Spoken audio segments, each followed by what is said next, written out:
그래서 이에 미국의 급진파에 속했던 150명 정도의 미국인들이 인디언으로 분장을 해서 보스턴 항구에 있었던 영국 배를 후다닥 올라타서 차 상자를 바다에다가 휙휙 집어 던지기 시작합니다. 버렸죠. 이것이 보스턴 차 사건입니다.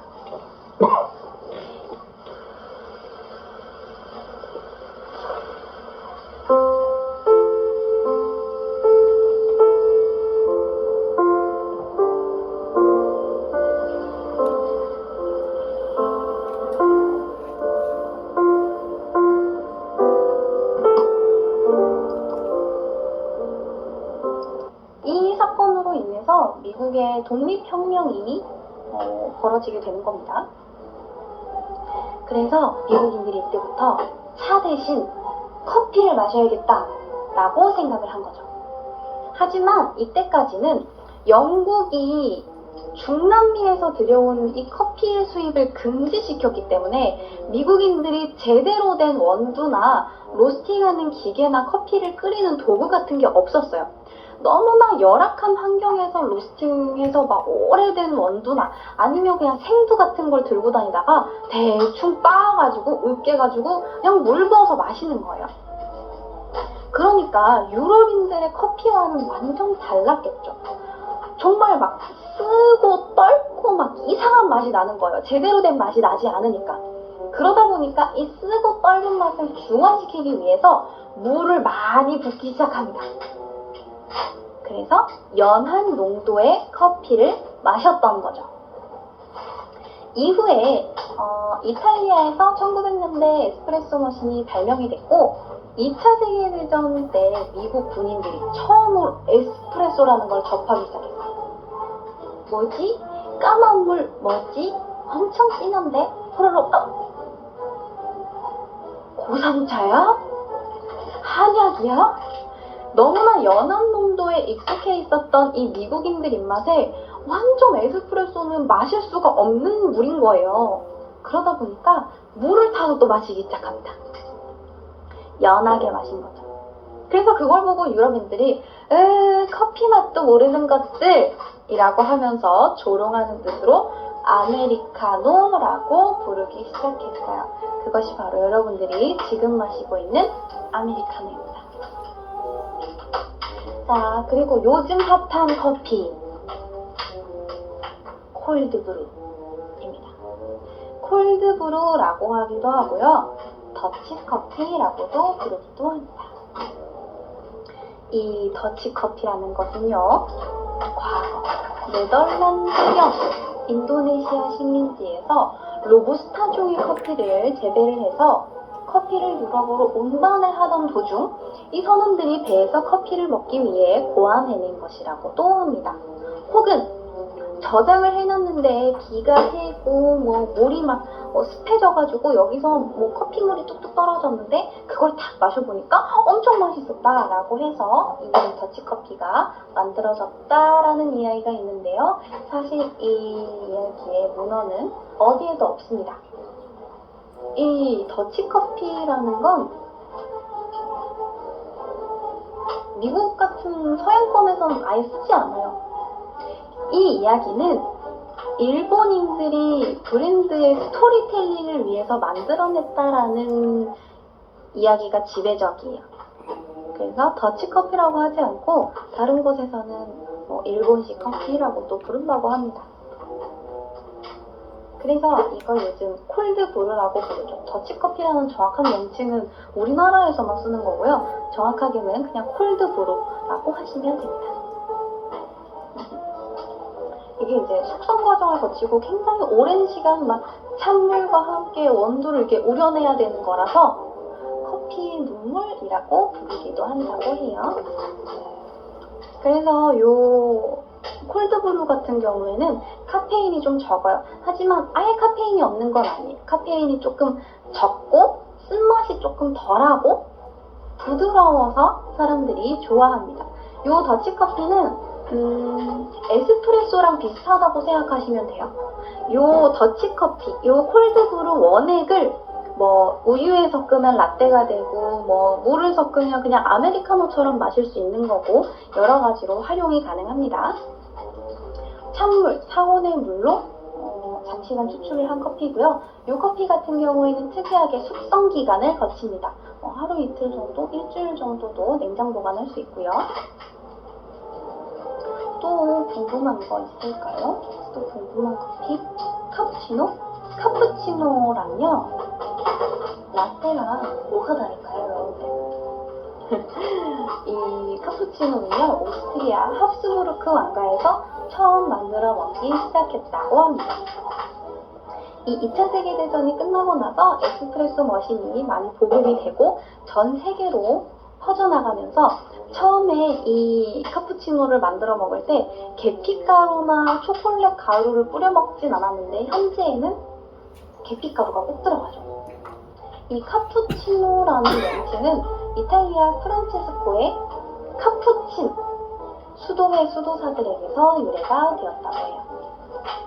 이 카푸친 수도회의 수도사들은요, 청빈, 그러니까 청렴하고 그런 의미로 모자가 달린 원피스 모양의 옷을 입는데 진한 갈색 거품 위에 우유 거품을 탁 얹은 모양이 이 카푸친 수도사들의 모자를 얹은 모습과 비슷하다라고 해서 카푸치노라고 이름이 붙여졌다고 합니다. 혹은 그냥 수도사들이 입던 옷 색깔이랑 비슷하다고 해서 붙여졌다는 설도 있는데 어쨌든 카푸친 수도회에서 카푸치노가 나왔다는 거, 그런 차이입니다. 에스프레소를 바닥에 깔고요, 스팀 밀크를 붓고요, 그 위에 스팀 밀크를 만들면서 우유 거품이 생기거든요. 그걸 풍부하게 깔아주는 겁니다. 그리고 그 위에 뭐 취향에 따라서 뭐 오렌지 제스트나 아니면 계피가루나 초코가루를 뿌리는 겁니다. 똑같은 재료가 들어가지만 카푸치노와 라떼의 가장 큰 차이점은 위에 우유 거품이 얼마나 들어가느냐에 따라서 다른 거예요. 라떼에 상대적으로 우유가 더 많이 들어가고 우유 거품은 조금 그냥 위에 살짝 얹어지는 정도고, 카푸치노는 거의 뭐 1:1 정도 비율 들어가나? 그렇고 위에 우유 거품이 더 많이 들어가는 거예요. 그 다음에 또 특이한 게 있는데요. 플랫 화이트라는 게 있어요.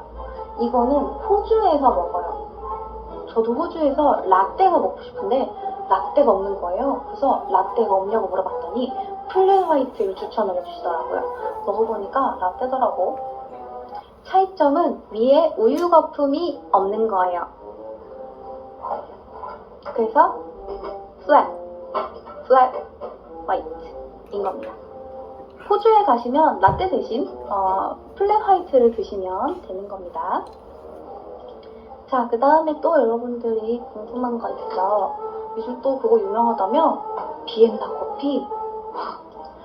비엔나 커피 유명하다며? 비엔나 커피가 뭐냐면 아메리카노에다가 휘핑크림을 얹으면 비엔나 커피가 됩니다. 이 오스트리아 비엔나에서 유래를 한 커피라고 해요. 에스프레소 위에다가 휘핑크림을 얹으면 카페 콤파냐가 됩니다. 콤파냐랑 비엔나의 차이는 뭘까요? 똑같이 휘핑크림이 올라가는데 비엔나는 아메리카노 위에다가 휘핑크림을 올린 거고요. 콤파냐는 에스프레소 위에다가 올린 거예요. 자, 그 다음에 에스프레소 마시기 어려우면 에스프레소 마키아토 달라고 하세요. 그쵸, 마키아토 달라고 하는데 그럼 마키아토가 뭔지는 알고 먹어야 되지 않겠어요? 마키아토가 뭐냐 하면 마키아토라는 건 얼룩진이라는 뜻을 가지고 있어요. 얼룩진, 점 찍다 라는 걸 마키아토라고 하는데, 이 에스프레소를 내리면 아까 위에 커피 오일인 크레마가 생긴다고 했잖아요. 커피 거품이.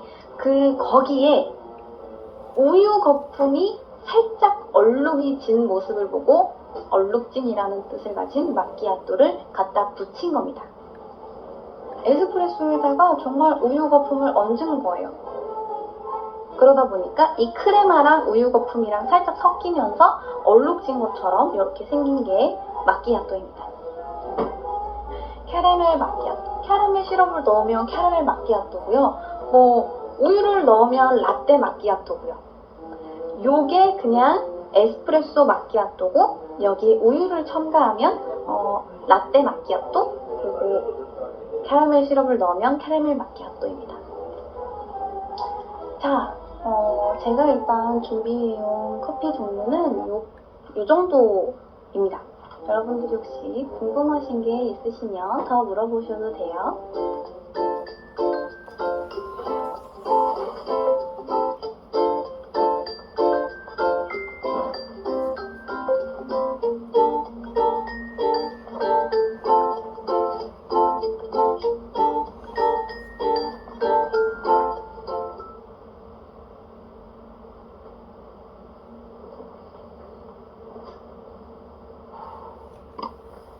오늘은 저주받은 물건에 대해서 이야기할 거예요.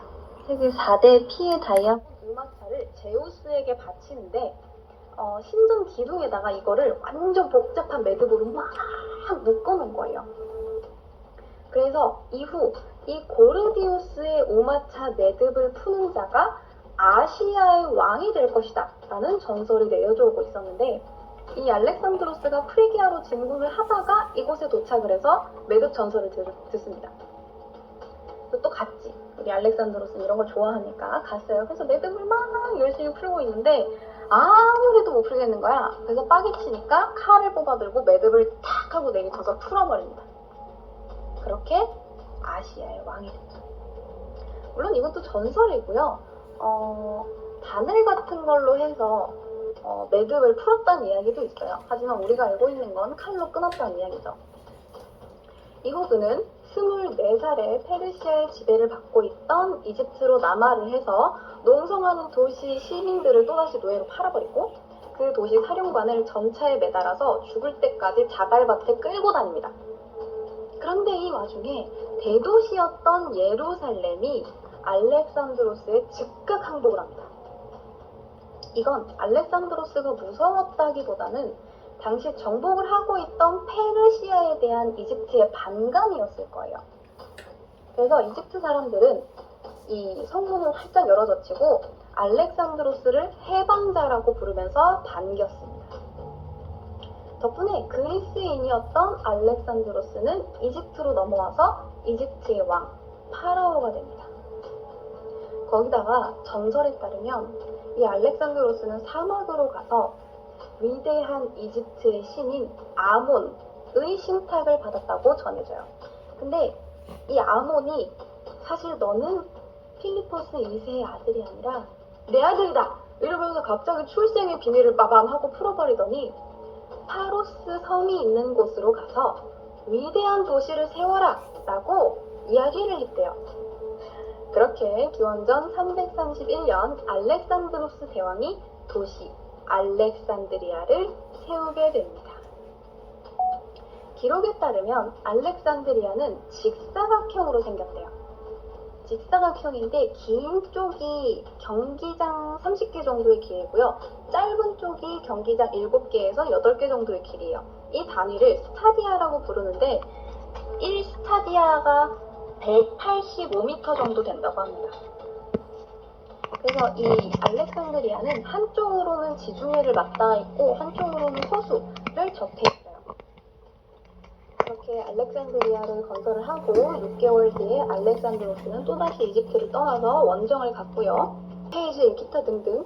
심지어는 그리스의 의학자였던 헤로필로스가 도서관 내부에 의학교를 세웁니다. 이 도서관을 지었던 프톨레마이오스의 목표는 세계에 있는 모든 책을 갖는 거였어요. 그래서 아무런 대가 없이 이 도서관을 후원을 했어요. 왕가에서 도서관을 후원한 거예요.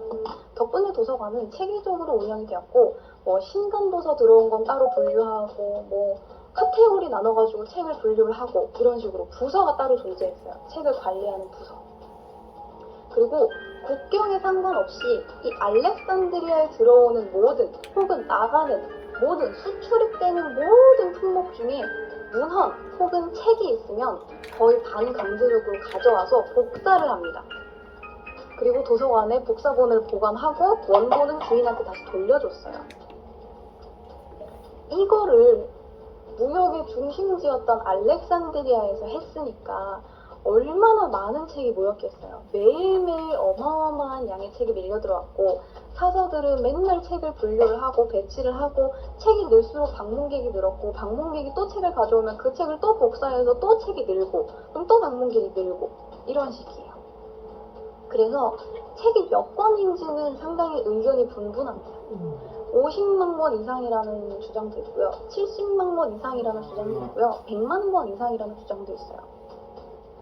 근데 이게 정확하게 몇 권인지 세기가 참 애매한 게 파피루스 두루마리로 만들었단 말이에요. 그러니까 여러분들 이렇게 보는 책이 아니라 쫙 펼쳐보는 거예요.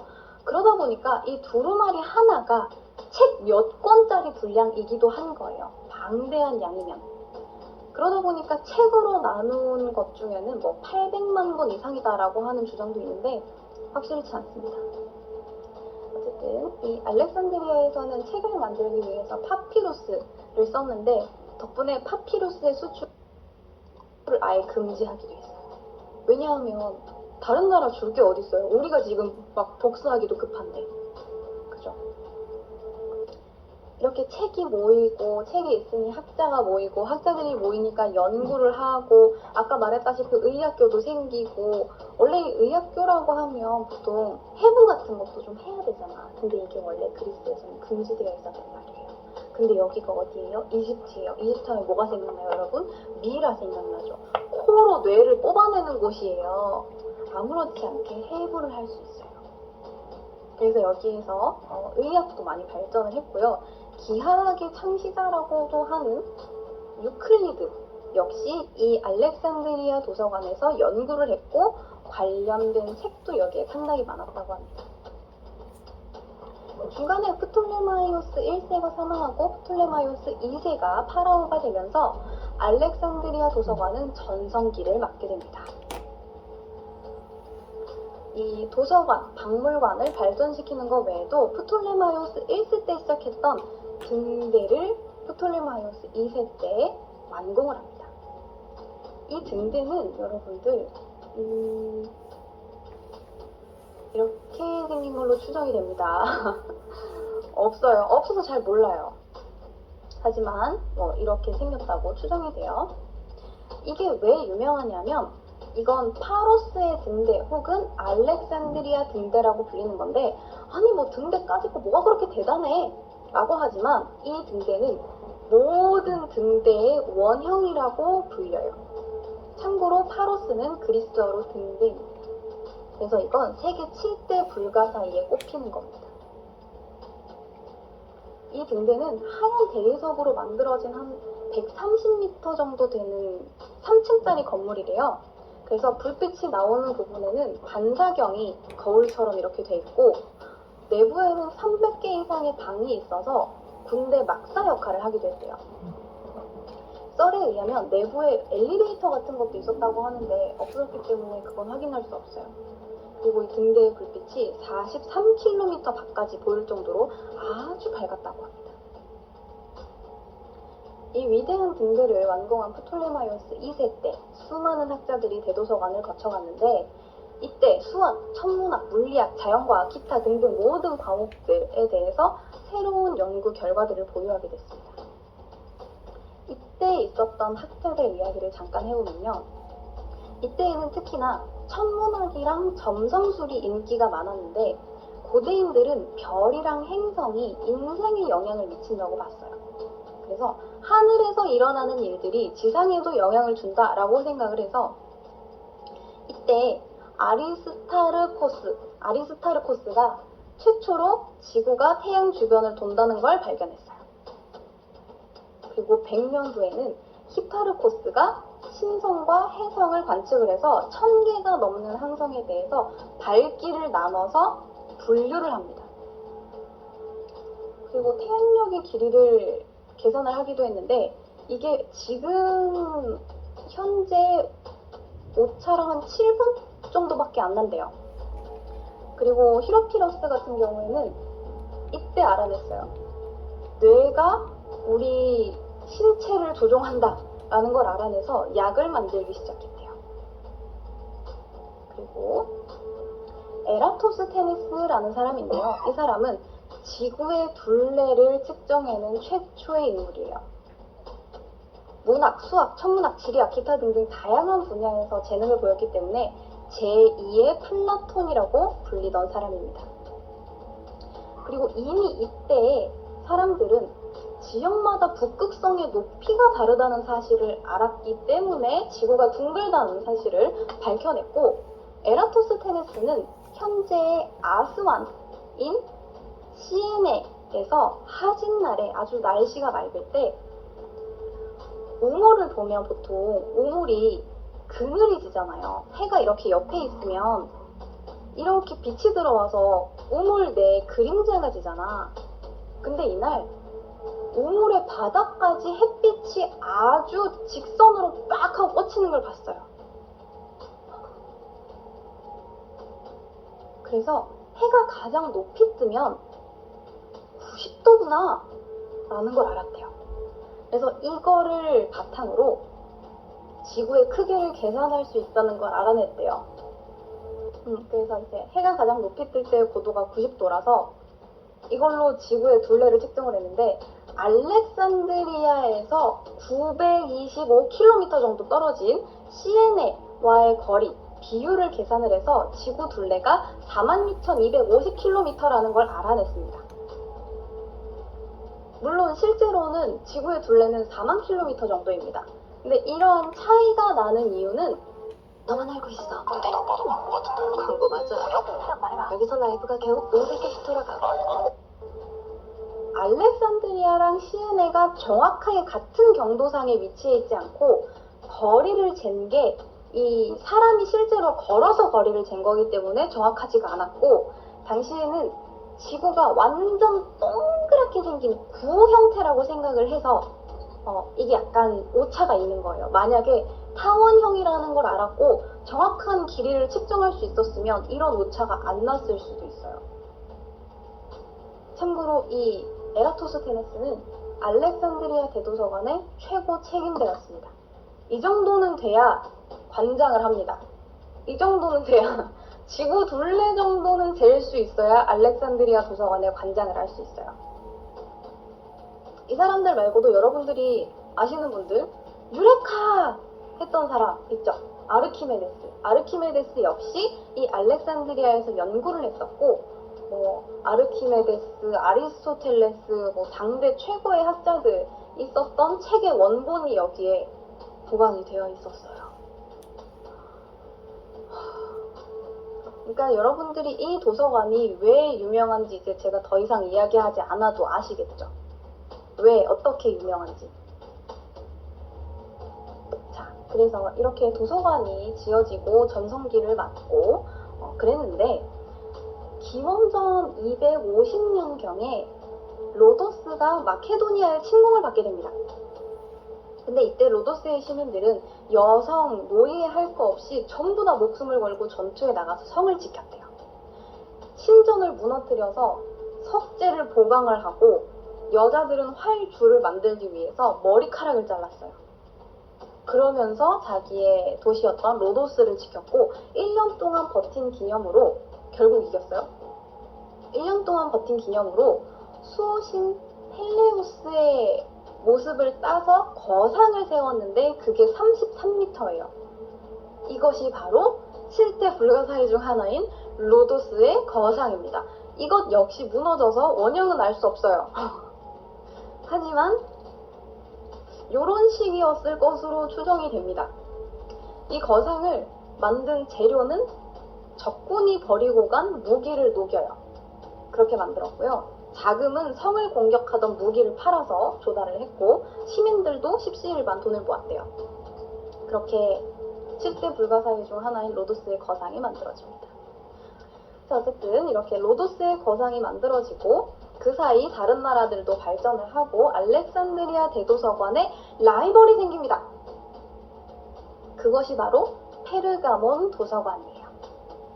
페르가몬에서는 이 알렉산드리아에서 파피루스를 수출하지 않았기 때문에 책을 만들어야 되는데 파피루스가 없잖아요. 그러면 어떻게 해요? 다른 걸 대체를 해야 되잖아요. 그래서 양가죽을 이용해서 책을 만들기 시작했는데 이것이 바로 양피지입니다. 양피지를 파치먼트라고 부르는데요. 이게 페르가몬에서 유래됐다고 합니다. 이게 양피지예요. 그러면서 이제 이 알렉산드리아 대도서관은 예전에 그 대도서관의 명성을 점점 잃어갔어요. 그런데 하필 이때 이 프톨레마이오스 왕가가 로마의 위협을 받게 됩니다. 기원전 47년경 로마의 장군 율리우스 카이사르가 이집트에 옵니다. 그리고 당시 프톨레마이오스 왕가의 가장 유명한 여왕인 클레오파트라를 만나게 됩니다. 사실 우리가 클레오파트라 하면 생각나는 이미지는 약간 이런 거잖아요. 근데 사실 클레오파트라는 클레오파트라 7세예요. 그 이야기는 뭐예요? 클레오파트라는 1세도 있었고 2세도 있었고 3세도 있었어요. 이 클레오파트라에 대해서는 여러분들이 보통 마녀, 요부, 판무파탈 뭐 약간 이런 이미지로 생각을 하시는데 사실 클레오파트라는 어렸을 때부터 되게 총명하고 독서를 좋아했대요. 집 바로 옆에 대도서관이 있잖아요. 똑똑할 수밖에 없겠죠. 옆에 막 5만 가지 대단한 학자들이 다 모여있고 그 학자들이 막 책을 냈는데 그거를 읽고 자랐으니까 얼마나 똑똑할 거예요. 상당한 지식인이었고 그리스 혈통의 프톨레마이오스 왕 중에 이 클레오파트라만이 유일하게 이집트어를 구사할 수 있었대요. 클레오파트라는 참고로 9개 국어를 구사했습니다. 무역을 하는 도시의 말들을 다 할 수 있었대요. 쩔죠. 여러분들이 생각하는 그런 막 몸치장만 하고 막 그냥 맨날 막 식초 뭐 맨날 마시고 이런 이미지 아니에요, 여러분들. 근데 이 카이사르가 왜 이집트에 왔냐 하면 그걸 먼저 이야기해 줄게요.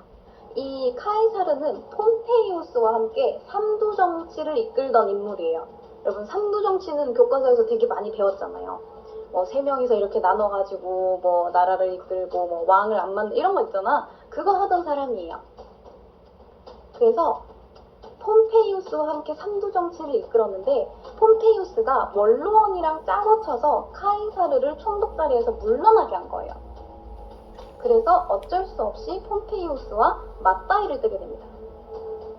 이때 카이사르는 군대를 이끌고 갈리아에서 로마로 넘어가게 되는데 이때 군대를 이끌고 넘어가면 불법이었던 갈리아와 로마 사이의 경계였던 루비콘 강을 건너며 주사위는 던져졌다 라고 외쳤습니다.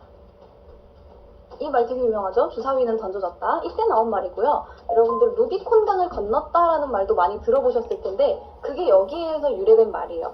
루비콘 강을 건넜다라는 건 이제 더 이상 돌이킬 수 없는 선택을 했다라는 뜻입니다. 오케이? 자, 그래서 루비콘 강을 건너서 로마로 진격을 하자 폼페이우스는 이집트로 도망을 갑니다. 그리고 프톨레마이오스 13세에게 도움을 요청한 거예요. 보호해달라 라고 요청을 했는데 프톨레마이오스는 이 카이사르의 보복이 두려웠던 거예요. 폼페이우스는 정적이잖아요. 이 카이사르랑. 적인데 우리가 얘네를 보호해주면 우리한테 불똥이 튀지 않을까? 라고 생각을 했던 거죠.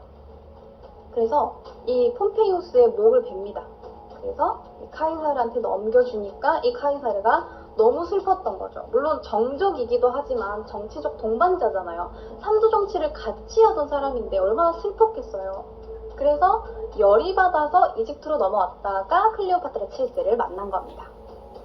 이때 전설에 따르면 카이사르한테 융단 선물이 왔는데 융단을 쫙 풀러보니까 그 안에 클레오파트라가 짠 하고 있었다는 그런 이야기 여러분들 아시죠?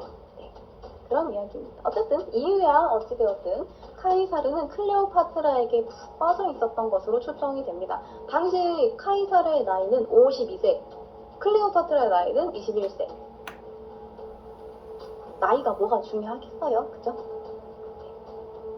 어찌되었든 클레오파트라는 카이사르의 연인이 되어서 남동생이자 남편이자 정치적 경쟁자였던 프톨레마이오스 13세를 없애버립니다. 그렇게 프톨레마이오스 13세와 클레오파트라가 정치적 경쟁 관계에 있다가 이 카이사르가 딱 하고 끼어드니까 바로 이제 내부를 소탕을 해버리고 이집트는 안전과 독립을 보장을 받습니다. 그런데 이때 이 프톨레마이오스 13세와 왕위를 놓고 싸울 때 카이사르가 클레오파트라 편을 들면서 내전에 휘말리게 됐었는데 이 카이사르가 항구에서 포위되자 카이사르는 배에다가 불을 질러버렸어요. 이제 배수진을 쳤다고 생각하시면 되는 거죠. 이제 뭐 니네 도시니까 니네는 알아서 수습을 해라. 난 모르겠다 이러면서 불을 질러버린 거예요.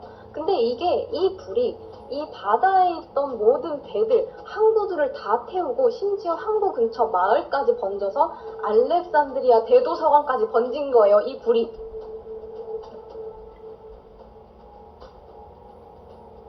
이 불로 인해 문서 창고에 있었던 문서 일부가 소실됩니다. 이후 그녀는 막내 남동생이었던 프톨레마이오스 14세와 재혼을 해서 실권을 장악을 하고 카이사르와의 사이에서 카이사리온이라는 아들을 한 명 낳아요. 그런데 이 카이사르가 삼두 정치를 하다가 이제 왕이 돼버리니까 공화정의 전통이 어떻고 삼두 정치가 어떻고 하던 이 사람들이 카이사르를 죽일 생각을 해요. 암살을 하기로 하고 이 암살에 끌어들인 사람이 바로 카이사르가 아끼던 브루투스입니다. 그렇게 기원전 44년 모임에 참석을 했던 카이사르는 브루투스의 칼을 탁 맞고 브루투스 너 맞아 라는 말을 남기고 사망을 합니다. 그리고 클레오파트라는 이제 남겨졌잖아요. 갑자기 카이사르가 막 죽어버리니까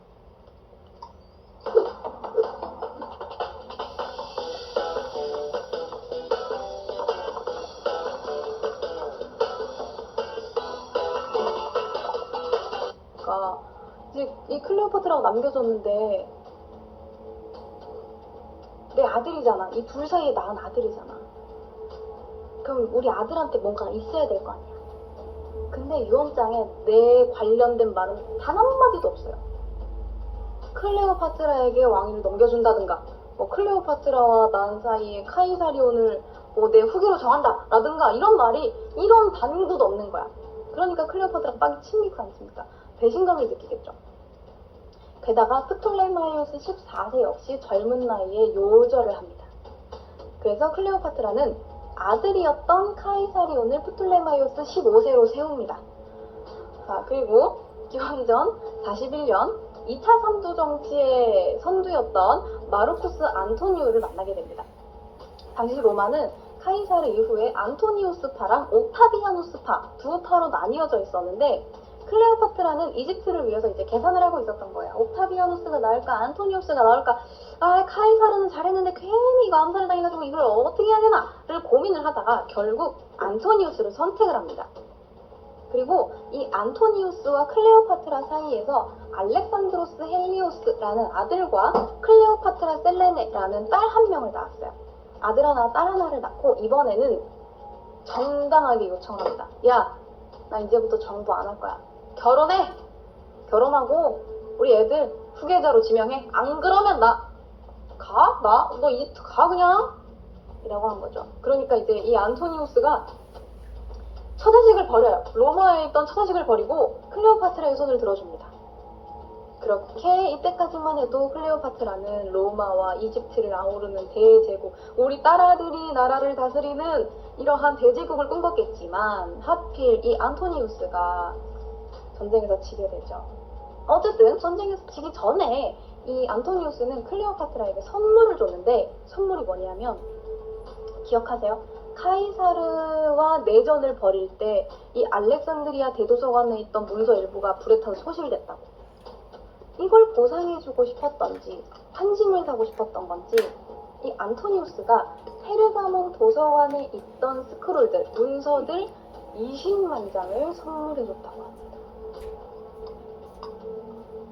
이렇게 잘 나가는데 이 안토니우스가 하필이면 악티움 해전에서 처참하게 발리고 옵니다.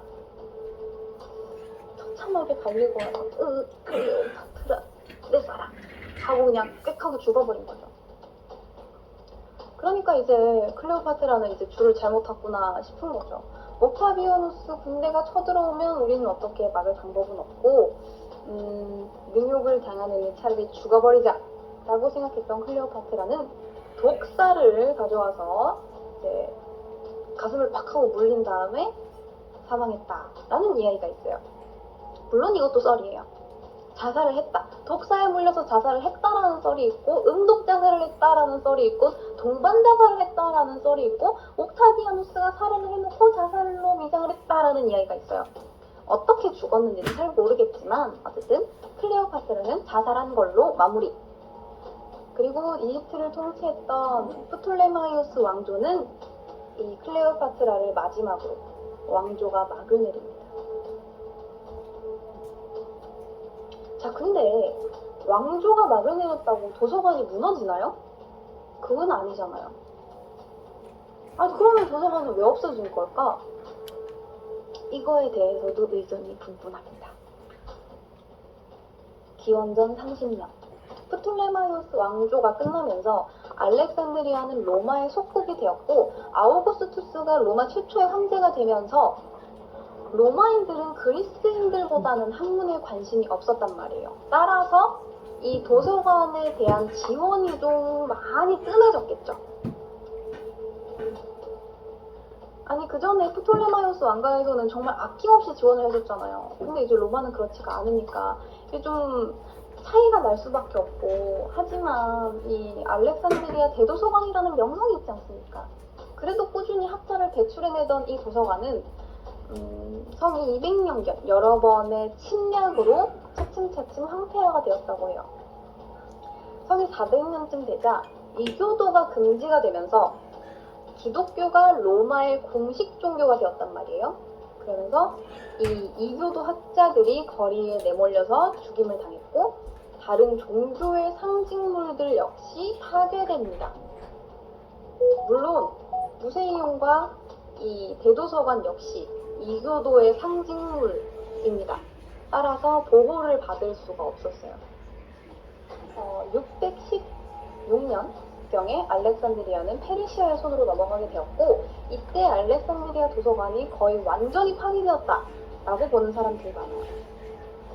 아랍인들은 알렉산드리아 도서관 책들이 이슬람 종교에 위배된다고 생각을 해서 전부 다 태워 없애야 된다라고 생각을 했어요.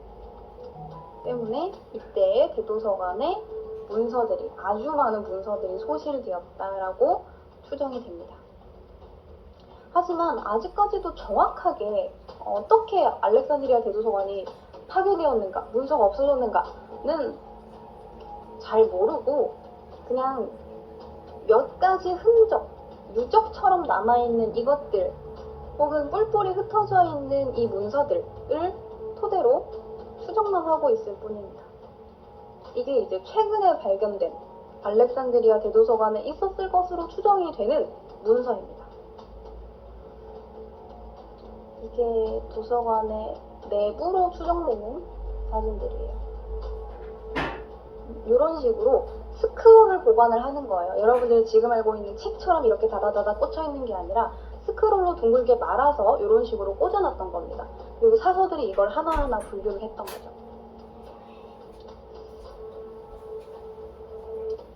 이렇게 알렉산드리아 대도서관은 아예 흔적조차 없이 사라져버렸어요. 자, 이렇게 오늘의 컨텐츠 마무리하도록 하겠습니다. 수고하셨습니다.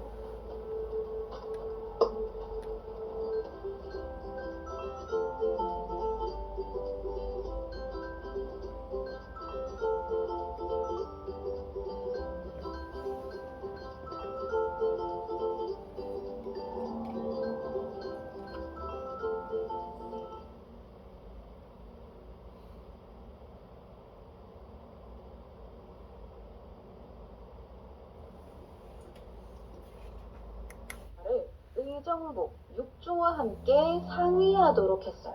원래는 왕에게 직접 보고했던 6조가 의정부를 한 번 더 거쳐서 왕에게 보고가 되는 겁니다. 그러니까 의정부의 힘이 매우 강해지게 됩니다. 자, 그렇다면 여러분들 문제 나갑니다. 의정부를 장악한 실권자는 누구였을까요? 너무 푹신해서 허리가 꺼지면 편안함도 꺼지니까. 지금 바로 몽제로 허리 업. 척추 라인을 따라 탄탄하게 받쳐주어 허리가 편안한 매트리스. 몽제 딥슬립 매트리스. 예상되시죠? 바로 김종서입니다.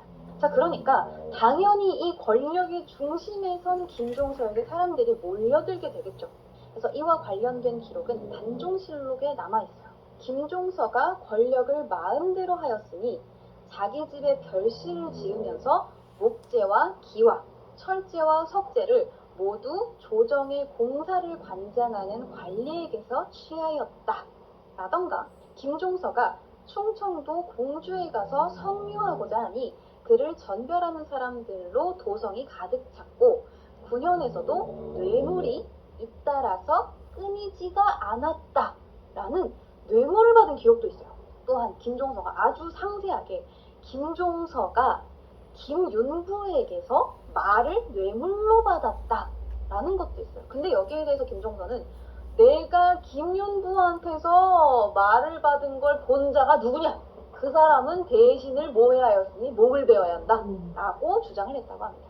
그러니까 김윤부한테서 말을 받았던 건 진짜 억울했던 것 같긴 하긴 한데 다른 뇌물을 받았다라는 기록에 대해서는 딱히 반발을 하진 않았던 것 같아요. 근데 아니 뭐 그러면은 김종서가 진짜 뇌물을 받기는 받았나 보지. 아니 근데 뭐 뇌물을 받았다고 엄청 나쁜 사람인 건 아니잖아요. 그 청렴하다는 황희도 뇌물을 받았고 그때는 다들 뭐 아름아름 암묵적으로 뇌물 정도는 조금씩 주고받는 그런 시대였는데 그냥 단종만 잘 보조하면 됐지 라고 생각할 수 있습니다. 맞아요. 그런데 이것에 대해서도 100% 확신을 할 수가 없는 게 김종서는 황표정사를 시행했습니다. 자, 여러분들 보통 이 인사를 이조가 하긴 하는데 왕이 인사 행정을 할 때 후보 리스트가 이렇게 쫙쫙쫙쫙 있어요. 그래서 이 관리들이 그 중에서도 관리들이 왕한테 한 3명 정도 후보자를 추천을 해요. 왜냐하면 이제 뭐 개인적으로 아는 사람일 수도 있고 이 사람이 왕은 모르지만 정말 능력이 빼어나서 정말 추천을 하고 싶다. 뭐 이렇게 생각해서일 수도 있잖아요. 그래서 한 3명 정도를 추천을 해요. 후보자를. 그리고 왕이 그 중에서 자기 마음에 드는 사람 이름 밑에다가 점을 딱 찍습니다. 이것을 낙점이라고 부릅니다. 자, 근데 황표정사는 김종서와 대신들이 자기가 올리고자 하는 후보 이름 위에 노란 딱지인 황표를 딱 붙여놔요. 그냥 뭐 3명이 아니야. 그냥 나는 뭐 딱 요 사람이 딱 이거 했으면 좋겠어. 그러면은 그냥 거기에 황표를 딱 붙이는 거야. 이 왕이 아무것도 없이 그냥 황표가 붙으면 거기다 그냥 점만 찍는 거야. 그냥 다음 그 황표가 있어. 여기에 점. 다음 황표가 있으면 여기에 점. 이렇게 찍는 거예요. 그러니까 비정상적인 인사 관행을 시행했던 겁니다. 약간 쎄하죠? 근데 이 김종서는 황표정사를 한 1년 정도 진행을 했는데 그동안 자기 아들, 자기 친척들을 전부 다 요직에 올려놓고 심지어 그 딱 1년 동안 자기 아들, 그 중에 장남을 3번이나 승진시킵니다. 3번은 좀 너무 양심이 없지 않나요?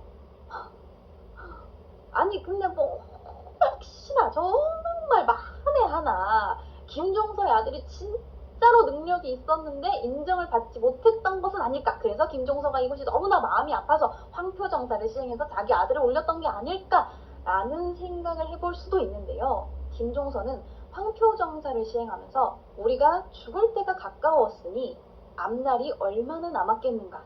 만약 자손을 위하여 도모하지 않으면 누가 다시 그들을 쓰겠는가 라고 말을 했다고 합니다. 그러니까 대놓고 우리가 얼마 남지 않았으니까 내 자식들이나 우리 주변 사람들을 다 이제 올려놔야 된다라는 이야기를 했던 겁니다. 자, 근데 죽을 때가 가까웠는지는 어떻게 아시고 이것이 바로 선변지명인가? 이처럼 김종서는 자기 뜻대로 권력을 막 휘둘렀고 그 사이 조금 자란 단종은 아무리 봐도 이건 아니다 싶었던 거예요. 그래서 황표정사를 못하겠어요. 근데 김종서가 여기에 굴하지 않고 단종의 뜻을 거스르고 또다시 황표정사를 시행했다고 합니다. 자, 이렇게 김종서를 포함해서, 김종서가 이제 좌의정이고 황보인이라고 해서 같은 편인 영의정이 또 있었어요. 그래서 이 김종서와 황보인을 포함한 대신들이 권력을 막 너나 가지면서 꿀빠는 사이에 대신들의 권력 비대화가 상당히 문제로 대두가 됐고, 종친이었던 수양대군과 안평대군은 이 왕의 권위가 바닥에 떨어지는 걸 그냥 보고만 있어야 됐던 거죠. 그래서 원래 세종 때는 기본적인 세력 구도가 되게 세력이 여러 가지가 있잖아요. 종친, 그러니까 왕의 뭐 대군들이나 이런 사람들을 종친이라고 하고, 왕후의 집안, 그런 사람들 외척이라고 하고, 뭐 나라를 세우거나 대단히 공을 세운 사람들을 공신이라고 하고, 기본적으로 뭐 과거에 급제해서 그냥 신하가 된 사람들을 대신이라고 합니다. 근데 종친, 외척, 공신의 세력을 다 없애고 그냥 딱 실질적으로 일을 하는 대신들만 남겼었는데, 그러다가 이 세종이 죽고 연달아서 문종이 죽고 어린 단종이 왕위에 오르자 김종서와 황보인 등 대신들이 모든 걸 다 주관하게 됐던 겁니다. 그래서 이거를 보던 수양대군과 안평대군은 자기들은 이제 분경금지법에서 제외됐겠다, 각자 따로 세력을 모으기 시작했던 겁니다. 나름대로 왕권을 지키기 위해서였다라는 명분을 갖다 붙일 수 있겠어요. 그때부터 이제 왕권과 신하와의 이 파워 싸움이 벌어졌다라고 생각하시면 돼요.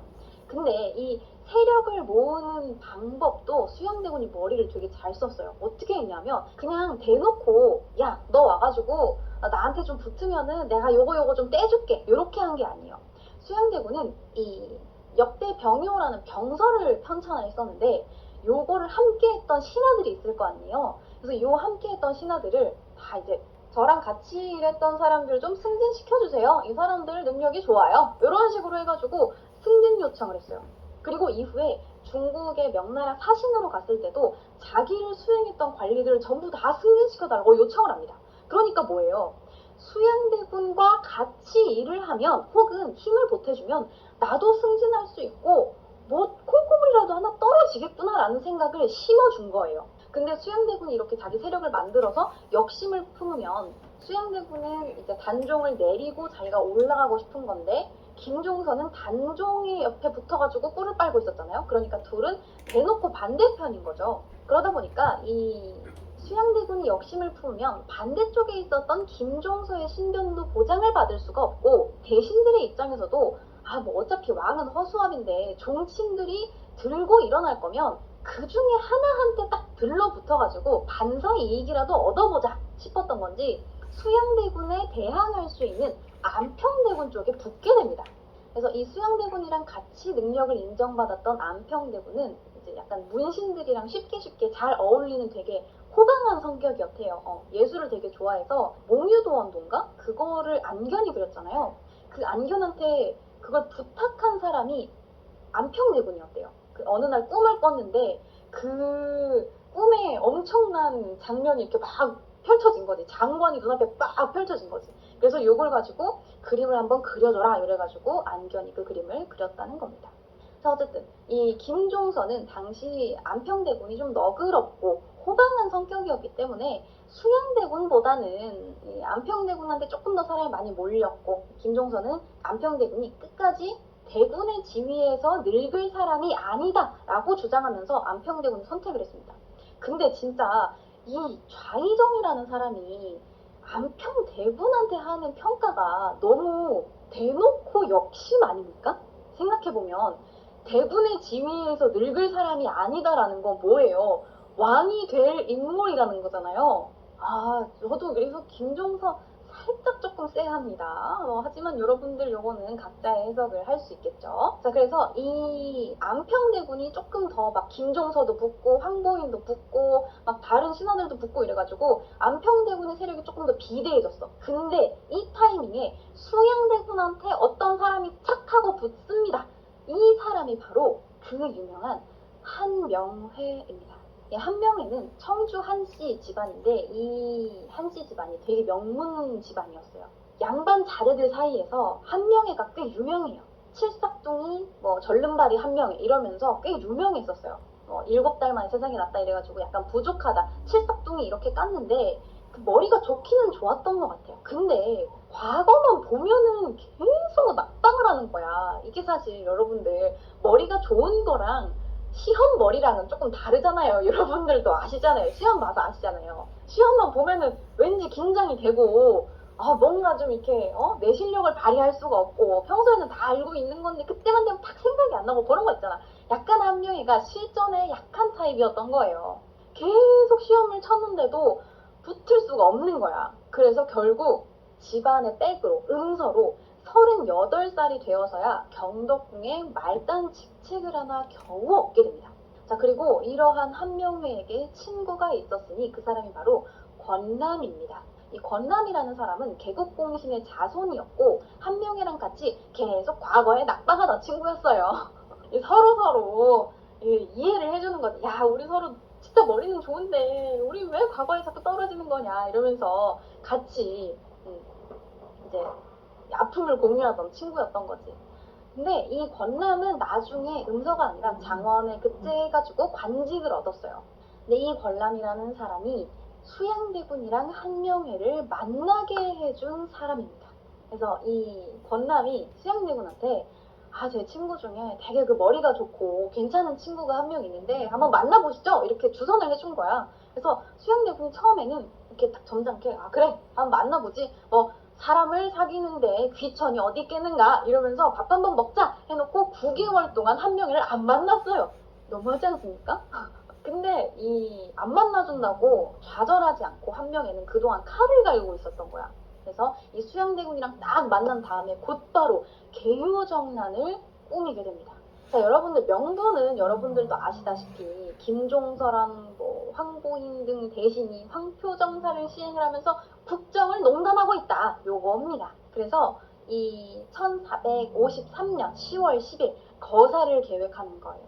우리가 이 국정을 농단하는 나쁜 놈들을 한번 쓸어버리자. 이렇게 명분을 얻은 다음에 한명회랑 수양대군이 퇴근한 다음 김종서를 찾아가요. 그래서 김종서가 수양대군이 왔다 그러니까 이거 들어오세요 막 이렇게 했는데 수양대군이 안 들어간다고. 나 금방 갈 건데 안 들어가. 나와봐 이렇게 해가지고 계속 들어와라 했는데 안 된다. 나와라. 들어오시라. 안 된다. 네가 나와라. 나 금방 갈 거다. 잠깐만 나와봐라. 이렇게 해가지고 계속 들어오라고 하는 김종서를 뿌리치고 김종서를 밖으로 부릅니다. 그 집 밖으로 불러가지고 편지를 한 장을 딱 건네요.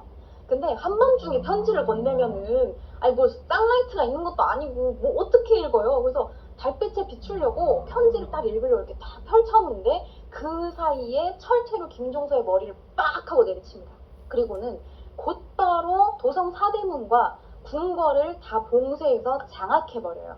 승지 최항을 불러가지고 단종한테 김종서 등 여러 재상과 더불어 모여서 장차 주상을 폐하고 안평을 임금으로 세울 것을 논의하는데 아를 겨를이 없어서 이미 적괴 김종서 부자를 베어 없애고 그 나머지 지당을 지금 아래어 토벌하고자 한다 라고 이야기합니다. 그러니까 안평대군이 지금 네 왕위를 뺏으려 그래가지고 내가 너무 급해서 거사일이 오늘이라고 하니까 내가 너무 급해가지고 일단 허락 없이 김종서 뚝배기를 깨놓긴 했는데 내가 나머지 잔당들도 오늘 싹 다 없애버리겠다 이렇게 이야기를 한 거예요. 그래서 이 나머지 신하들도 전부 다 단종의 이름으로 궁궐로 부릅니다. 근데 한밤중에 다 퇴골하고 난 한밤중이에요. 퇴골했는데 갑자기 왕이 부른대잖아. 급하게 옷을 입고 막 여기저기 한 명씩 두 명씩 몰리기 시작하겠죠. 근데 이 사대문이랑 궁궐을 싹 다 메웠다고 했잖아요. 이거를 4겹으로 싼 다음에 처음 들어오는 신하들한테 이 안이 심히 좁으니 들어오는 사람은 종을 제거하고 혼자 들어오도록 하라 라고 해서 첫 번째 군사문에서 하인들을 다 떨궈버립니다. 소름 끼치지 않습니까? 혹시라도 다른 사람들이 와가지고 자기들한테 이렇게 위해를 가할까봐 종들을 다 떨궈놓고 그냥 집이 좁으니까 여기 안이 좁으니까 그냥 대신들만 들어와라 이거예요. 그래서 하인들 떨구고 두 번째 이제 그 군사문에 도착하면 살생부에 오른 이름들을 다 대조해가지고 싹 다 죽여버립니다. 이 영의정이었던 황보인이나 이양 등 들어오면은 바로 철퇴로 때려 죽이고 함께 거사를 도모했던 대신들은 차근차근 그 4겹의 군사문을 뚫고 들어와서 정난에 함께하게 된 거죠. 근데 요 철퇴를 맞았던 김종서가 놀랍게도 곧바로 죽지 않았어요. 피를 철철철철 흘리면서 여자 옷을 입고 돈의문, 서소문, 숭례문을 거쳐서 궁으로 들어가려고 그랬는데 사대문이 전부 다 막혀서 들어가지 못하고 사돈집에 숨어 있다가 이제 나중에 단종을 만나려고 했는데 세조가 이것을 끝까지 찾아내서 김종서를 죽입니다. 이것이 1453년 10월 10일 단 하룻밤 사이에 일어난 계유정난이에요. 이때 사망한 사람이 한 100여 명 정도 됩니다. 진짜 하룻밤 사이에 대신들 100여 명이 죽어나간 거예요. 살생부를 이제 저어가지고 그대로 다 죽인 거죠. 자, 이 계유정난은 그래서 성공했는데 계유정난이라뇨? 임진왜란도 아니고 무슨 난이라는 이름을 성공한 사람한테 붙이죠? 라고 생각할 수 있어요.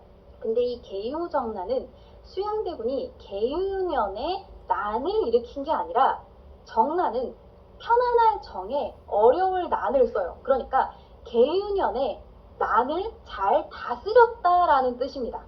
난이라고 하는 건 뭐예요? 김종서가 일으킨 국정농단과 이 안평대군이 꾀했던 영모 등이겠죠. 그러니까 지극히 수양대군의 관점인 거예요. 그리고 사실 아까 이야기했던 이 김종서의 황표정사 이야기도 어차피 승자에 의해서 기록이 써지잖아요. 그러다 보니까 이 김종서의 국정농단도 수양대군이 명분을 만들어내기 위해서 지어낸 이야기가 아닐까라는 설도 있습니다. 그래서 그 증거로 김종서랑 황보인의 집을 나중에 압수수색을 했는데 별 다르게 뭐 엄청난 재물이 나오지 않았다. 뭐 이런 이야기도 있어요. 하지만 확실한 건 수양대군은 명분을 잡았고 하룻밤 만에 숙청에 성공했다라는 거죠.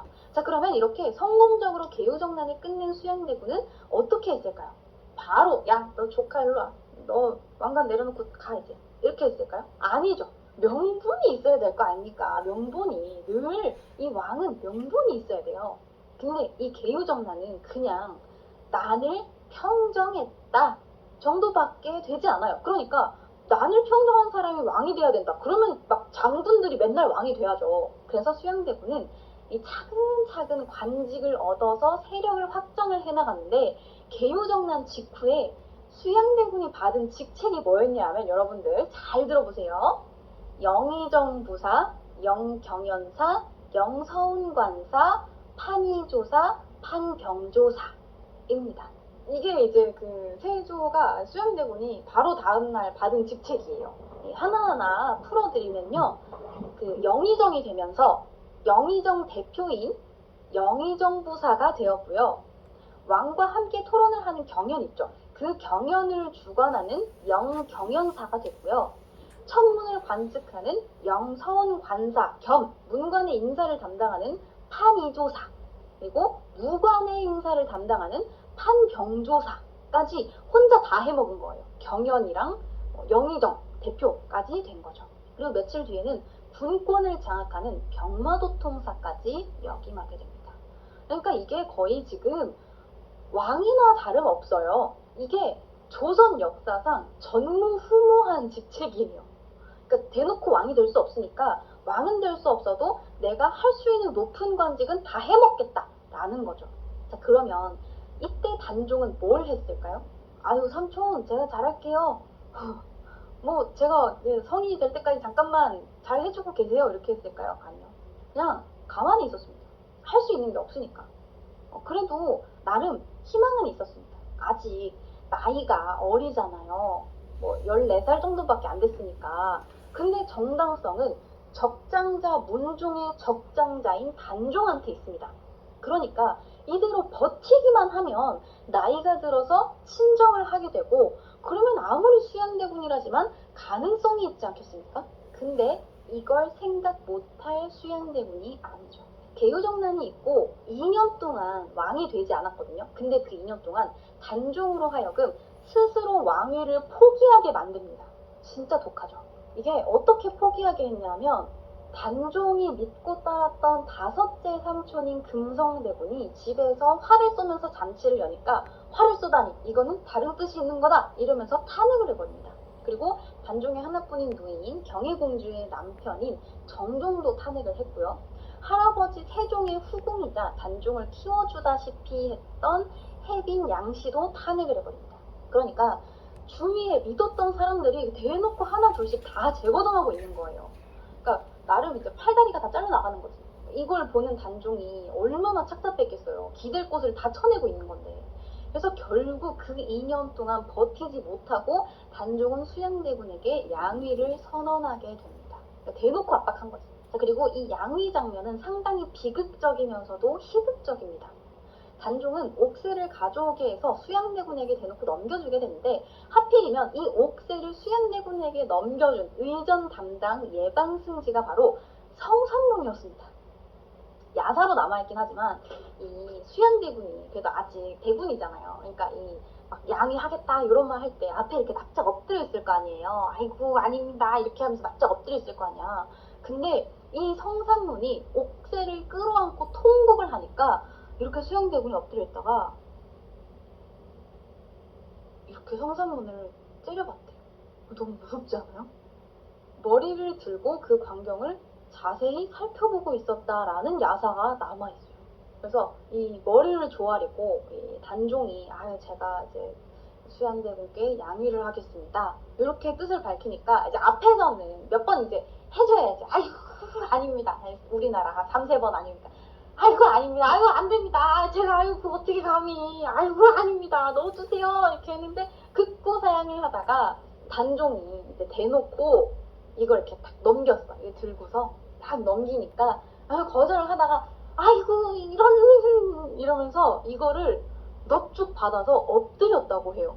그래서 이에 대한 기록이 노산군이 손으로 대보를 잡아 세조에게 전해주니 세조가 더 사양하지 못하고 이를 받고는 오히려 엎드려 있으니 노산군이 명하여 부액해 나가게 하였다 라고 합니다.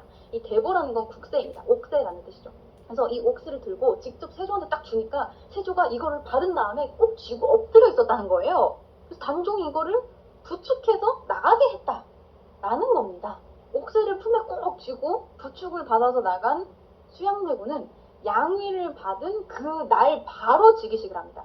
아니 무슨 즉위식이 옆집 꼬마 대장시켜주는 것도 아니고 하루 만에 끝낼 수 있는 일이 아니잖아요. 근데 어떻게 바로 즉위식을 했을까요? 다 각을 재고 있었던 겁니다.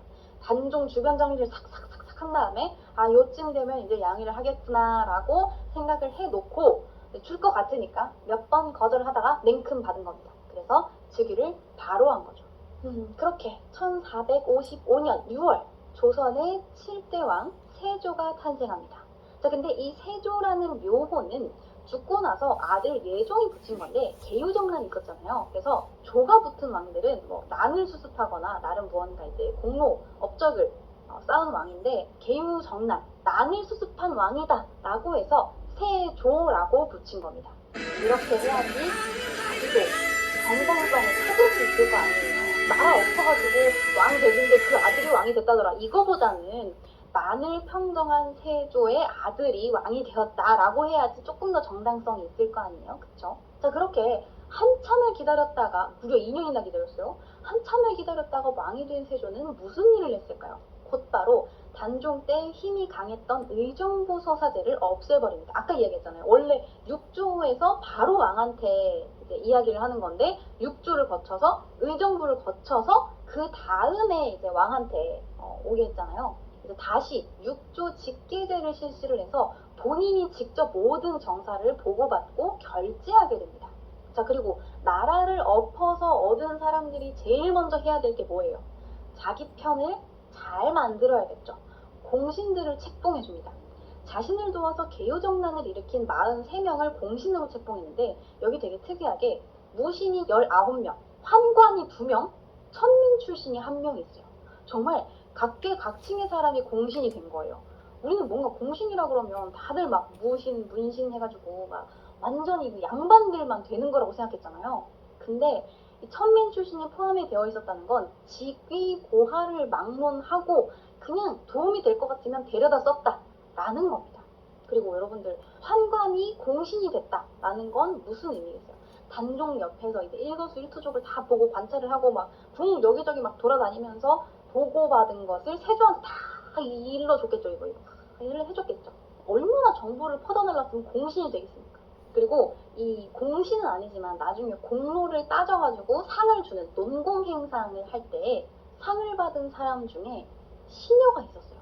시녀가 또 공로를 인정받으려면 뭘 얼마나 했을 겁니까? 근데 그 중에 어떤 시녀는 무려 김종서의 집을 받았다고 합니다. 상으로.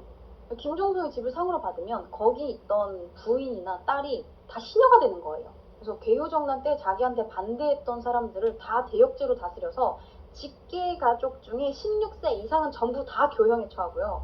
15세 이하 친척들이나 이제 그 이하 직계 가족들은 전부 다 공신집의 노비가 됩니다. 그리고 안평대군은 친동생이었음에도 불구하고 처음에는 그냥 유배보냈다가 나중에 후환을 없애기 위해서 사약을 내립니다. 정말 철저하게 자기를 도운 사람과 돕지 않은 사람에 대한 구분이 뚜렷하죠. 포상을 내릴 때는 아주 확실하게 냅니다.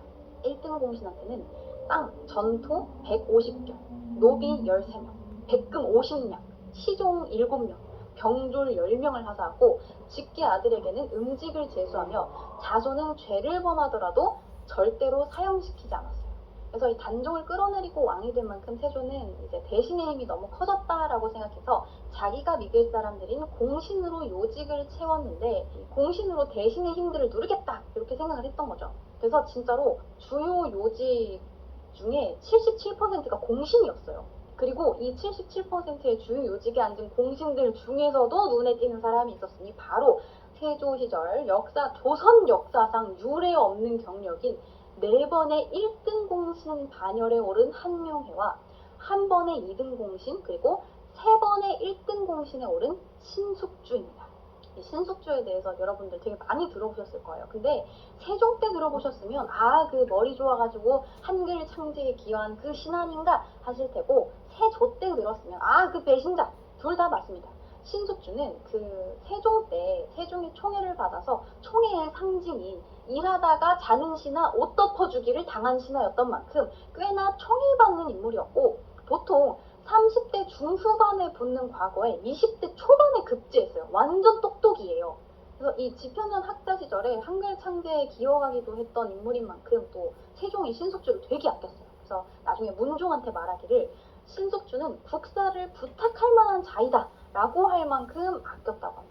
근데 이렇게 세종이 원픽이었던 신숙주가 세조한테 붙어서 단종을 배신한 거죠. 와, 어떻게 그럴 수가 있습니까? 왜 굳이 이렇게 수양대군의 쪽에 붙었는지 정확하게 알려진 건 없어요. 근데 이 신숙주의 영민함을 수양대군이 먼저 알아보고 신숙주가 수양대군의 집 앞을 싹 지나갈 때 불러가지고 야, 너 나하고 밥 한 끼 하자 이렇게 해가지고 나중에 명나라 사신으로 갈 때 신숙주를 포함시켜서 데려가고 그에 대한 승진과 포상을 주어서 측근으로 포섭했는데 여기에 넘어갔을 수도 있죠. 혹은 어리고 뭘 모르는 단종보다는 세종 시절에 나름 한 자리 하면서 능력을 검증받고 국정 운영 방식이 자기가 좋아했던 세종과 비슷했던 세조를 선택했을 수도 있습니다. 자, 어쨌든 결국에는 단종을 배신했다라는 점은 변하지 않고 이를 두고 당시 사람들은 하루만 지나도 갈변하는 녹두나무를 보고 금방금방 절개가 변하는 신숙주 같다 하여 그때부터 녹두나무를 숙주나물이라고 부르기 시작했다고 합니다. 물론 이게 사실인지 아닌지는 정확하게 알 수 없어요. 그냥 전해 내려오는 썰 같은 거예요. 이러한 이야기가 내려오는 만큼 당시 신숙주에 대한 민심이 어땠는지는 알 수 있겠죠. 자, 그리고 이렇게 변절한 신숙주와는 다르게 끝까지 단종과의 의리를 지킨 신하들이 있었으니 그들이 바로 생육신과 사육신들입니다. 이 생육신과 사육신을 여러분들 되게 많이들 들어보셨을 거예요. 근데 정확하게 생육신은 뭐고 사육신은 뭔지 모르겠다라고 하시는 분들도 많으실 테니까 일단 여기에 대해서 짧게 설명을 해드리도록 하겠습니다. 생육신은 살아서 단종의 복위를 꿈꾸며 절의를 지킨 6명의 충신을 이야기합니다. 그래서 김시습, 원호, 이맹전, 조려, 성담수, 남효온 등이 있고요. 사육신은 단종 복위에 목숨을 바친 6명의 충신입니다. 그래서 여기는 성삼문, 박백년, 이계, 하위지, 유성원, 유흥부가 속해 있습니다. 자, 근데 이 성삼문과 박백년은 세종 시절부터 신숙주랑 같이 이 지편전 학자였고 세조가 왕위에 오르자 단종 복위 운동을 실시했던 사람들입니다. 이들은 왕위를 찬탈한 세조를 없애버리고 단종을 다시 왕으로 만들기 위해서 나름 이제 그 복수를 꿈꿨던 거예요. 그래서 어떻게 꿈꿨냐면 계획을 딱 짜놨어. 명나라 사신을 위한 연회가 열릴 때 호위무사인 벼룬검이라고 해요. 이 호위무사들이 벼룬검인데 요중에 이제 성산군의 아버지랑 유흥부가 여기 있었어. 바로 옆에 있다가 연회가 딱 시작되자마자 바로 그냥 세조를 죽여버리고 한명회랑 신숙주 싹 다 죽인 다음에 단종을 다시 왕위에 올리겠다라는 아주 심플한 계획을 짰어요. 우리 산문이는 다 계획이 있습니다. 자, 근데 이때 한명회가 무슨 생각이었는지 연회를 여는 자리가 좁다. 그러니 벼룬검을 치워라. 이렇게 이야기합니다. 그래서 거사가 아무것도 못 해보고 실패로 돌아가게 됩니다. 그런데 이게 좀 그렇지 않습니까? 거사가 실패하면은 다음에 또 하면 되는데 이게 그 딱 꿈꿨을 때 바로 해버려야 되는 그 추진력이라는 게 있어야 되잖아요. 근데 한 번 실패를 하다 보니까 여기 약간 겁을 먹었던 사람이 있었던 거예요. 김질이라는 사람인데요. 이 김질이라는 사람이 밀고를 해요. 이러한 사람들이 전부 다 단종 복위 운동을 꿈꾸고 있습니다. 뭐 다 죽이려고 했습니다. 이렇게 이거를 털어버립니다. 그래서 단종 복위 운동이 실패로 돌아가게 돼요. 너무 안타깝죠. 그래서 이 바로 그 밀고 된 사람들을 싹 다 잡아왔어요. 그리고 세조가 직접 추국을 합니다. 이 추국을 할 때 이 사육신들이 매우 세조를 빡치게 해요. 어떻게 하냐면 이렇게 막 아우 전하 잘못했습니다. 이렇게 절대 안 해요. 어떻게 하냐면 나으리는 제 왕이 아니십니다. 전하가 아니에요. 왕이라고 절대 부르지 않았어요. 그냥 수양 나으리라고 불렀어요. 그러니까 세조가 화가 나겠죠. 그래서 너무 화가 나서 불에 달군 쇠로 허벅지를 뚫어버렸다라는 이야기가 있어요. 신숙주한테 성상군이 네가 지금 세종께서 단종을 안으시고 세손을 안으시고 우리에게 잘 부탁한다고 했던 걸 네가 잊었느냐? 네가 감히 어떻게 이렇게 배신할 수가 있느냐? 라고 이제 이야기를 하니까 신숙주가 세조 뒤에 숨었다라는 이야기도 있어요. 자, 그래서 이 성상군이 화를 내면서 막 계속 나으리 이렇게 부르니까 세조가 화가 나서 팔다리를 다 잘라버렸다고 합니다. 근데 그렇게 모진 고문에도 안색이 하나도 변하지 않았다고 해요. 그래서 결국 그렇게 성상문이 사망합니다. 자, 그리고 그 성상문과 함께 유명했던 사람이 있으니 그가 바로 박팽년이라는 사람이에요. 이 박팽년은 별명이 집대성이에요. 그러니까 정말 모든 분야에 다 천재였던 거야. 되게 똑똑했어.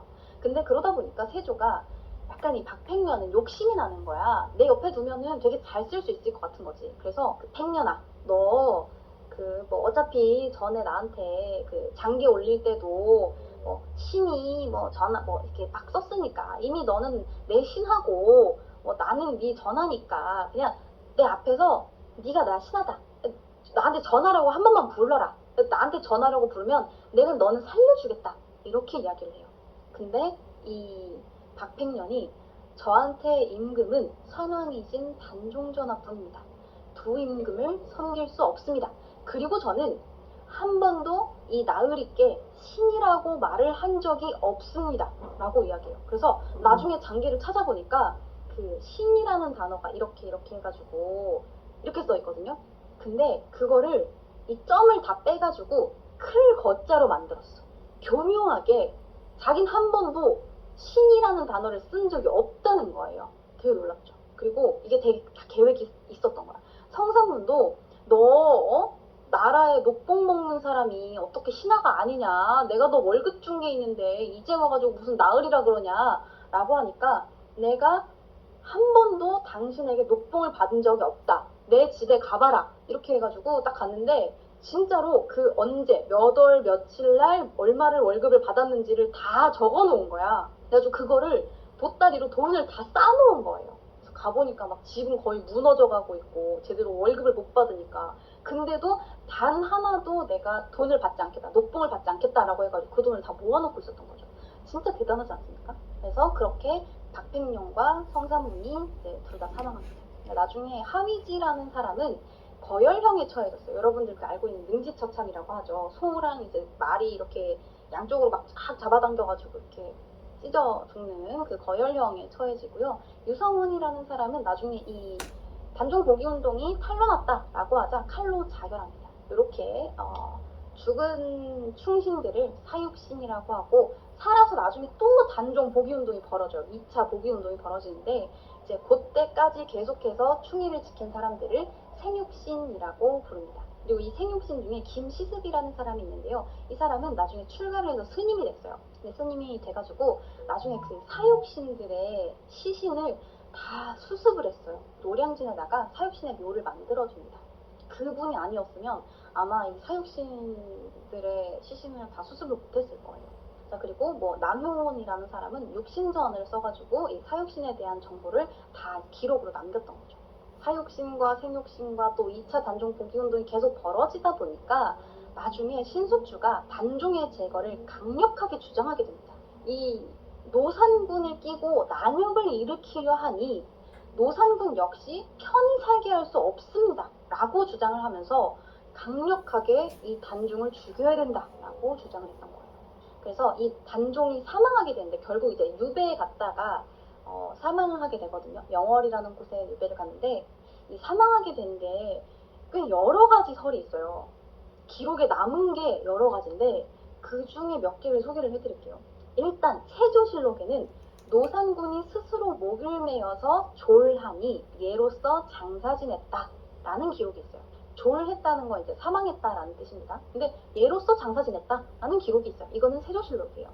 근데 요거 말고 병자록이라는 그 기록도 있는데 여기에는 금부도사 왕방연이 사약을 받들고 영월에 이르러 감히 들어가지 못하고 머뭇거리고 있으니 통인 하나가 항상 노산을 모시고 있었는데 스스로 할 것을 자청하고 활줄에 긴 노끈을 이어서 앉은 좌석의 뒤에 창문으로 그 끈을 잡아당겼다 라고 해요. 원래는 사사가 되려고 했어요. 사약을 먹어서 죽는 거였는데 그 통인 하나가 신하, 하인 한 명이 이 노산을 이제 끈으로 죽인 거죠. 그런 기록도 있고요. 숙종실록을 보면요. 이거는 실록의 기록이잖아. 정사잖아요. 숙종실록을 보면 믿지 못할 기록이 있어요. 뭐냐면 단종대왕께서 관복을 갖추고 마루로 나오시어 온 이유를 하문하셨으나 왕방연이 대답하지 못하였다. 그때 앞에서 늘 모시던 공생 하나가 참아하지 못할 일을 스스로 자청하고 나섰다가 즉시 9구멍으로 피를 쏟고 죽었다 라는 기록이 있습니다. 그러니까 이 왕방연이라는 사람이 아유 왜 왔냐 이러니까 아유 대답을 못하고 있는 거야. 그러니까 이 공생 하나가 하인 한 명이 아유 그 제가 하겠습니다 이렇게 해서 그거를 직접 노산을 딱 죽였는데 죽고서 몇 걸음 딱 떼기도 전에 9구멍으로 피를 철철철 쏟으면서 바로 죽었다는 거죠. 이런 믿지 못할 기록이 숙종실록에 있습니다. 혹은 요거 말고 단종이 아무것도 모르는 공생에게 활줄을 노끈에 이어가지고 내가 신호하면은 이제 힘껏 잡아당겨라 이렇게 이야기를 했는데 그 끝에 자기 목을 매가지고 죽었다라는 이야기도 있어요. 그러니까 그 공생은 모르고 잡아당긴 거죠. 그런 기록도 있습니다. 그래서 단종이 어떻게 죽었는지는 정확하게 알 수가 없어요. 실록마다 기록이 다른 이유는 아무래도 세조실록이잖아요. 세조 때에 있었던 일이고 승자에 의해서 기록이 적혀 있다 보니까 이제 세조실록의 이야기는 예로서 장사 지냈다라고 하는데 당시에 전해져 내려오는 이야기는 그거랑 다르거든요. 그러다 보니까 실제 있었던 일을 추정해가지고 추측한 바로는 이러이렇하더라. 정확하게 본 사람이 없으니까 알 수가 없다라는 거죠. 그래서 단종이 어떻게 죽게 되었는지는 정확하게 알 수는 없는데 이후 행적에 대해서는 딱 한 갈래로 좁혀집니다. 어떻게 됐냐면 단종이 사망한 뒤에 제대로 시신이 수습이 되지 않았어요. 심지어 이 단종의 시신을 동강에다가 유기해버립니다. 근데 이거를 불쌍하게 여겼던 영월의 주민들이 얼마나 불쌍해요. 왕이라고 이제 막 우리나라의 왕이었는데 영월에 유배 와가지고 어린애가 몇 살이에요? 16살, 17살인데 얼마나 불쌍해요. 고1이에요, 고1. 그래서 너무 불쌍해가지고 시신을 수습을 하려고 했는데 세조가 단종의 시신을 수습하는 자는 삼족을 멸하겠다라고 엄포를 놨고 두려움에 떨던 영월 주민들이 감히 단종의 시신을 건드리지 못하고 있었다고 합니다. 자, 근데 그 중에 엄흥도라는 사람이 이 단종의 시신을 수습하기로 해요. 단종의 시신을 왜 수습하기로 하냐면 단종이랑 조금 연이 있거든요. 어느 날 단종이 유배지에서 꿈을 꿨대요. 근데 꿈에 사육신들이 나타나가지고 막 울고 있었대요. 그래가지고 단종이 막 같이 울고 있었는데 울면서 깼는데 눈앞에 아무도 없는 거죠. 그래서 그게 막 너무 서러워가지고 한참을 펑펑 울고 있었는데 이 우는 소리를 들은 영월의 아전 엄흥도라는 사람이 단종이 있었던 데가 약간 섬 같은 데거든요. 섬은 아닌데 만이라고 해야 되나? 이렇게 쭉 튀어나와 있는 곳에 여기는 다 나무로 막혀 있어서 갈 수가 없어요. 그래서 섬 같은 곳에 오게 됐는데 그 청룡포가 있어요. 바로 옆에 강에 청룡포가 있는데 그 청룡포를 헤엄을 쳐서 단종한테 갔다는 거예요. 그래서 거기서 단종을 달래줬던 거죠.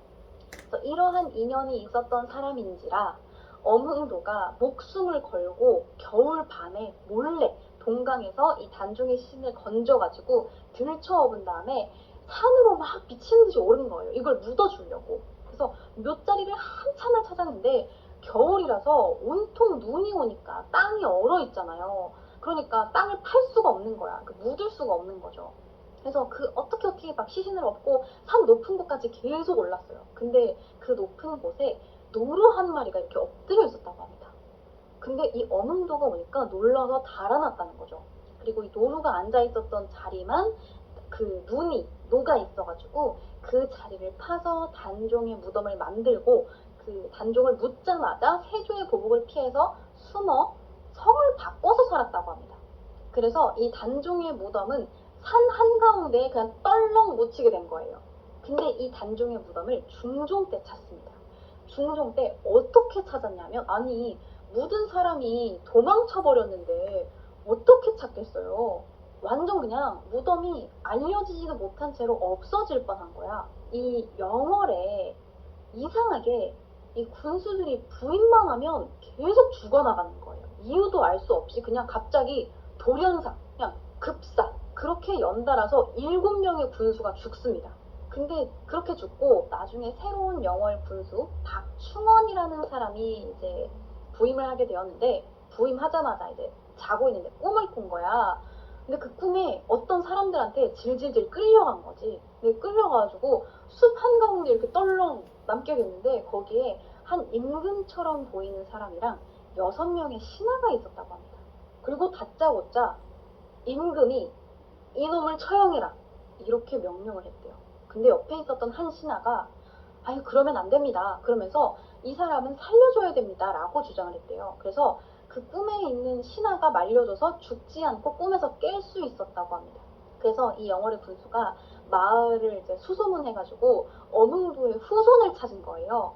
그렇게 단종의 무덤을 알아내서 제사를 지냈더니 그때부터 영월의 군수가 죽지 않았다고 합니다.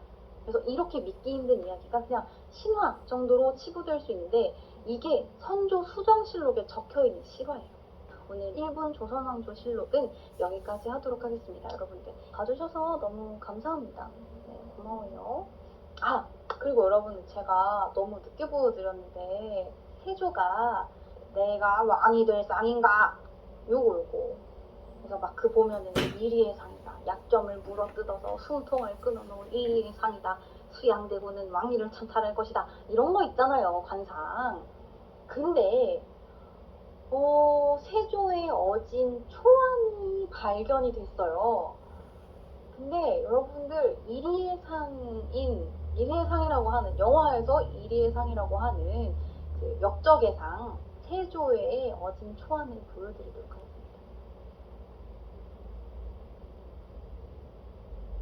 짠.